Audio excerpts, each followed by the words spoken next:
मनीष कश्यप खुद को पुलिस के सामने सरेंडर करके जेल तो चले गए, लेकिन वो जेल से बाहर कब निकलेंगे, इस बात पे पूरी देश जो है चर्चा करने में लग गई है। ठीक इसी बात की जानकारी लेने के लिए अभी हमारे साथ हम सभी पत्रकारों के वकील पंकज भैया हैं।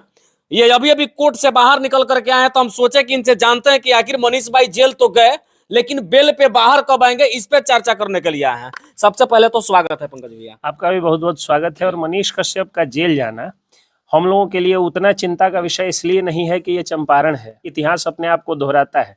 हम लोग शताब्दी वर्ष मनाए हैं कुछ दिन पहले, 105 वर्ष चंपारण सत्याग्रह के पूरे हो चुके हैं।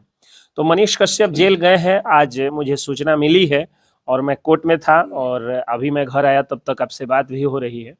मनीष कश्यप जो जेल गए हैं वो किन किन सेक्शंस में गए हैं, सबसे पहले हम उस पर चर्चा करें। बिल्कुल, देखिए पूरा उनके जितने भी फैन फॉलोअर्स हैं, सब लोग ये जानना चाहते हैं कि आखिर उनके ऊपर कितने एफआईआर दर्ज हुए हैं, कौन सा धारा सबसे गंभीर है, किस धारा में उनको कब बेल मिलेगा, जेल से कितने दिनों के बाहर निकलेंगे।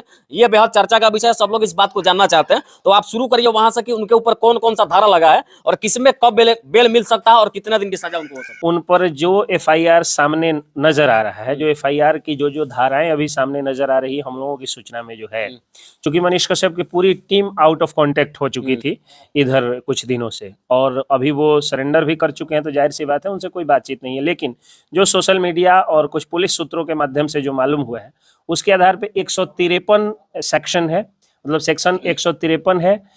उसके बाद 505 है, 467 है, 468 है, 471 है, 120 बी है, आईटी एक्ट 2000, ये सारी धाराओं में उनके ऊपर एफआईआर दर्ज किए गए हैं। तो अब देखिए, जब आप सेक्शंस की बात करिएगा और तब उस केस के नेचर की बात करिएगा, तो आपको खुद पता चल जाएगा कि मनीष कश्यप कितने दोषी हैं और कितने निर्दोष हैं। जाहिर सी बात है कि मनीष कश्यप पर जो केस हुआ है, अगर मैं उनका डिफेंस पक्ष का वकील होता तो मैं ये बात जरूर सामने रखता कोर्ट में कि उन पर जो एफआईआर हुआ है वो सारे फॉल्स, फैब्रिकेटेड एंड कॉन्कॉर्टेड जो है वो केसेस हैं। अब सारे के सारे फॉल्स, बिल्कुल, क्योंकि ये सेक्शन 153 आ रहा है। तो सेक्शन 153 जो है वो होता है provocation with, for provocation with intention to cause riots, मतलब कि आप दंगा भड़काने के लिए किसी को प्रोवोक कर रहे हैं। ये धारा जो है वो 153 दंगा भड़काने के लिए किसी को उकसाना। हाँ, उकसाना। मैं आपको कह रहा हूँ कि जाओ जा करके हिंदू को मार दो, मुसलमान को मार दो, तमिलनाडुअंस को मार दो, केरलियंस को मार दो, बिहारियों को मार दो, ये दफा। तो पूरे वीडियोस जितने आए हैं मनीष कश्यप के, उसमें आप बताइए कि मनीष कश्यप कहाँ पे प्रोवोक कर रहे हैं, ये मुझे कोई बता दे कि कहाँ पे उन्होंने कहा कि बिहारी लोग जाके तमिलनाडुओं को मार दे, काट दे, कुछ भी कर दे। अरे तमिलनाडु इस देश का अभिन्न भारत का एक हिस्सा है, और भारत में भारतीय संविधान में विश्वास करने वाले मनीष कश्यप ने कभी भी बस ये कहा है कि हम बिहारी हैं, हमको सम्मान दो, हमको अपमानित मत करो। और इकलौता मनीष कश्यप ने इस बात को कहा है। इस बात के लिए जितनी लड़ाई मनीष कश्यप ने लड़ा, उतना बिहार के इतिहास में किसी नेता ने नहीं लड़ा। पत्रकार की तो बात छोड़ दी। आप जितने सारे धारा बताए कि मनीष कश्यप के ऊपर लगे हुए हैं, इसमें सबसे गंभीर धारा कौन सा है? सबसे गंभीर जो है वो आपको जो मैंने 467-68 इसमें सजा है, मतलब लाइफ इम्प्रिजनमेंट तक भी कई बार जो है वो हो जाता है, 24 से 10 वर्ष हो जाता है। अब तो न्यायालय धारा एकमात्र 153 है जो थोड़ा सा ये है, बाकी सारी धारा 120 बी है जिसमें 6 महीने से 2 साल तक की सजा होती है। बाकी जो है वो 5 साल से 7 साल 10 साल तक की सजा वाली धाराएं हैं। तो ले दे करके अगर ये इस हिसाब से पूछिएगा ना, तो सरकार ने बड़ी ही चालाकी से मनीष कश्यप को बहुत बुरे जाल में फंसा दिया है। अब देखिए जुडिशियल प्रोसेस क्या है, सीआरपीसी के प्रोसेस पर मैं आ जाता हूँ। सीआरपीसी का प्रोसेस ये है कि मनीष कश्यप पे पहले जो जिन धाराओं में केस है, अब वो सब ट्रायल में लाए जाएंगे, सबको चालू किया और जिसमें सुनने में आएगा शायद कोई बेल वगैरह नहीं लिए हैं, तो अब उन सब धाराओं में उनको बेल लेना पड़ेगा।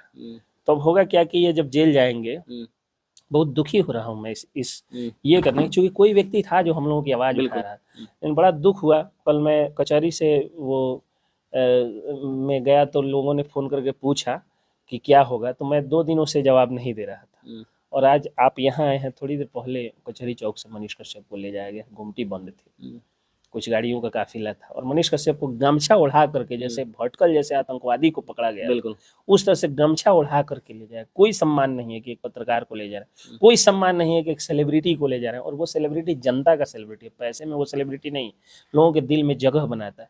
कई लाखों करोड़ों लोग रो रहे हैं और कल कचहरी चौक पे जब जब गाड़ी उनकी गुजरी तो कई युवा चाह रहे थे कि हाँ काश मैं मनीष कश्यप को रोक लेता, मैं वहीं था। मैं सबको लोगों को मना किया कि नहीं, पुलिस की जो कार्रवाई है, कोर्ट की जो कार्रवाई है, आप कोर्ट से बड़े नहीं हो सकते हैं, देश के कानून से बड़े नहीं हो सकते, समर्थकों की भीड़ से कोई बड़ा नहीं होता है, तो वो रहने दीजिए। लेकिन आसाराम की तरह वो रेप केस में नहीं न गए। आसाराम के पास भी बहुत समर्थक था, लेकिन वो रेप केस में गए थे। तो रेप केस में नहीं न गए। जिस तरह से उनको नीचे बैठा करके फोटो आ रहा है, नीचे बैठाया है यू वालों ने, मतलब आप एक कुर्सी नहीं दे सकते थे एक सम्मानित, जो आदमी एक इंजीनियर है, लेकिन आप क्या करते हैं, आप उसको नीचे बैठाए हुए हैं। तो बड़ा दुख हुआ मुझे देख करके। और अब जो मैं प्रोसेस देख रहा हूँ उससे भी बहुत दुखी इसलिए हूँ कि अभी इकोनॉमिक ऑफेंस यूनिट वाले रिमांड पर लेंगे उनको, फिर तमिलनाडु की पुलिस आ गई है, तमिलनाडु की पुलिस भी रिमांड पर लेगी, और तब अगर बिहार पुलिस के भी मन में अगर बदमाशी होगी तो बिहार पुलिस वाले भी उनको रिमांड पर लेंगे।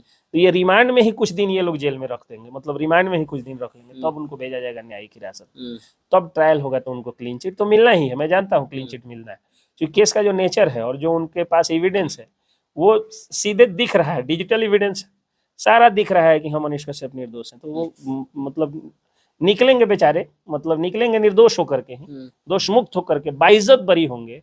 लेकिन इस दौरान बहुत ज्यादा उनका हरास कर दिया गया। अब जनता की अदालत में मनीष कश्यप के समर्थकों को आना चाहिए और जनता को इस चीज का बदला लेना चाहिए। लेकिन ये अहिंसा की धरती है।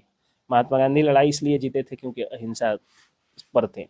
तो मनीष कश्यप के समर्थक कोई ऐसा काम न करेंगे जिससे मनीष कश्यप की और ज्यादा परेशानी बढ़ जाए। बिल्कुल, आप लोग कानून पर भरोसा रखिए, और जिन लोगों ने दमन किया है, जब क्लीन चिट मिल जाएगा तो आपके पास एविडेंस हो जाएगा कि मनीष कश्यप निर्दोष थे, उनका ईवीएम पर जो है आप जरूर एक बार अपना फैसला सुना दीजिएगा, क्योंकि ये फैसला आपकी अदालत में, जनता की अदालत में होना है। तो बस यही बात मुझे। अच्छा, इसमें जितने सारे धारा लगे हैं, अब तो उनको जैसे बता रहे हैं कि पहले तो रिमांड पर रखा जाएगा। रिमांड पर रखने का मतलब उनका टॉर्चर किया जाएगा। अब तमिलनाडु की पुलिस भी लाकर तमिल में पूछताछ करेगी, फिर बिहार पुलिस करेगी, ईओयू वाली कर रहे हैं, यानी कि लगातार रिमांड पे लेकर के एक ही व्यक्ति को अगर 3-3 पुलिस अगर रिमांड पे लेती है तो कहीं ना कहीं उनके माइंडली हरास को जो है बात देखिए ना क्या है कि जैसे इनका बेल जिस डिस्ट्रिक्ट जज, मतलब जिस डिस्ट्रिक्ट में इनका फाइल हुआ होगा वहां पर इनका बेल फाइल किया जाएगा। उसके बाद वहां से बेल लेंगे तो फिर बेतिया में कोई केस है वहां से बेल लेना होगा। तमिलनाडु में केस होगा तो वहां से, मतलब जहां जहां केस होगा वहां से बेल नहीं लेना होगा। यानी मनीष कश्यप को बुरी तरीके से फंसा दिया। शेर को जो है वो डरपोक शिकारियों ने गलत जाल फेंक करके फंसा दिया है। अच्छा, अगर लेकिन फिर भी एक चीज ध्यान रखिएगा आप लोग कि न्यायालय है, इसके सामने सब कुछ आता है, यहाँ सबका हिसाब होता है, और यहाँ सबका हिसाब होता है। और न्यायाधीश जो होते हैं ना, माननीय न्यायाधीश, आजकल देखना ना कैसे पुलिस वालों का क्लास लगाते हैं माननीय न्यायाधीश। लगातार वीडियो सोशल मीडिया पे एसपी साहब उनके सामने जाकर के बिल्ली की तरह चिपक के बैठ जाते हैं। कितना पूछ हिलाता है लोग, ये लोग पुलिस के लोग जो हम लोगों के सामने शेर बनता है, भीगी बिल्ली बन जाता है लोग। तो सही में जो है पावर अगर इस देश में मिला हुआ है तो इंडिपेंडेंट जुडिशियरी को मिला हुआ है। तो अब देख लीजिएगा मनीष कश्यप के भी मामले में जुडिशियरी जब अपनी कलम उठाएगी सबकी तो हिल जाएंगे ये भ्रष्ट लोग। अच्छा, इसमें से जब न्यायालय में उनको भेजा जाएगा, न्यायिक हिरासत में चले जाएंगे, जेल चले जाएंगे, उसके बाद इन धाराओं में अगर उनको दोषी ठहरा दिया जाता है तो कितना दिन का उनका सजा मिल सकता है? सारे दफा मैंने पहले भी बता दिया कि 120 बी में जो है 6 महीने से 2 साल तक की सजा है, और जो सबसे बड़ी धारा है उन सबसे बड़ी धारा में 10 साल तक की सजा है। तो यही चीज है, लेकिन सजा होने नहीं जा रही है। इस बात की मैं गारंटी ले सकता हूँ कि जितना उनको पेरना है इधर कुछ दिनों तक ये लोग पेर सकते हैं, जब तक बेल नहीं हो रहा है और जब तक ये लोग रिमांड ले सकते। अच्छा, एक बात बताइए पंकज भैया, क्या लगता है कि इसमें क्या लगता है कि मनीष कश्यप को तमिलनाडु के जेल में भी रहना पड़ सकता है? नहीं, ऐसा कुछ नहीं। जेल में वहाँ पे रहने वाली कोई बात नहीं, जेल में यही रहेंगे, रिमांड पे लेगी, फिर जो है वो कोर्ट के द्वारा सजा के बाद में कुछ होता है। तो ये सब कुछ होगा ही नहीं, सजा नहीं होनी है मनीष कश्यप। मनीष कश्यप बाइज्जत बरी होकर के निकलेंगे, और चंपारण वासी जो है अपना वादा निभाएंगे। चंपारण में महात्मा गांधी को हाथी पर घुमाया गया था, मेरे ही संबंधी के हाथी पर घुमाया गया। मेरे समधी साहब हैं, उनके दादाजी थे, क्या नाम था उनका, लोमराज बाबू। लोमराज बाबू के हाथी पर महात्मा गांधी को बिठा करके घुमाया गया था। तो हम लोग उसी खानदान कुल के लोग हैं। मनीष कश्यप के लिए भी जिस जेल से वो निकलेंगे वहां पे हाथी रहनी चाहिए।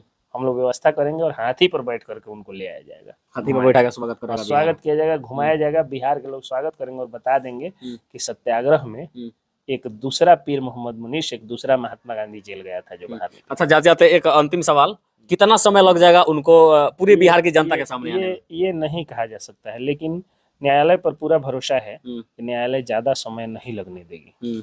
जो प्रोसेस ये लोग अटकाते हैं अभी देखिए ना, बहुत सारे केसेस में हम लोगों ने रिपोर्ट भी छपी थी बॉर्डर न्यूज मिरर अखबार में, कि क्या होता है कि पुलिस डायरी ही नहीं भेजती है ताकि और वो आदमी जेल में लटके तो लंबा ये सब हालांकि ये सब बदमाशियां जो है, जो विद्वान अधिवक्ता होंगे वो माननीय न्यायमूर्ति के सामने, न्यायाधीश के सामने रखेंगे, तो माननीय न्यायाधीश का जब डंडा चलेगा तो ये लोग टाइमली सारी चीजों को करेंगे और जल्दी करके और मनीष कश्यप को बहुत जल्दी बहुत जल्दी, मतलब ये कहना मुश्किल है कि कितने दिनों में ये कहना मुश्किल होता है, क्योंकि कोर्ट का प्रोसेस है वो, बीच में अगर कोई छुट्टी ही पड़ जाती है, कंडोलेंस हो जाता है, या बहुत सारी चीजें होती है, भगवान न करे कंडोलेंस हो, तो इस तरह की चीजें जब होती हैं तो फिर थोड़ा सा लिंगर हो जाता है, समय हो जाता है। और पुलिस चाहती है अटकाना मामला, लेकिन पुलिस को अटकाने नहीं दिया जाएगा, क्योंकि मीडिया इधर से टाइट है। अब मीडिया की बार हर बात पर उनके वकील से बात होगी कि हाँ क्या हुआ, तो डायरी मांगा गया है, तो कब तक आपने मांगा है, तो 2 दिन का तो समय है। अब पुलिस 5 दिन का बहाना मारेगी तो मीडिया जो है वहाँ टाइट रहेगी, तो बहुत जल्दी डायरी भी पहुंचने लगेगी, और बहुत जल्दी जो है उनको, मतलब उनकी जो न्याय की प्रक्रिया है वो उसमें तेजी आ जाएगी। आगे इस मामले में क्या कुछ नई अपडेट आती है उसको भी बताने का हम पूरा प्रयास करेंगे। जय हिंद।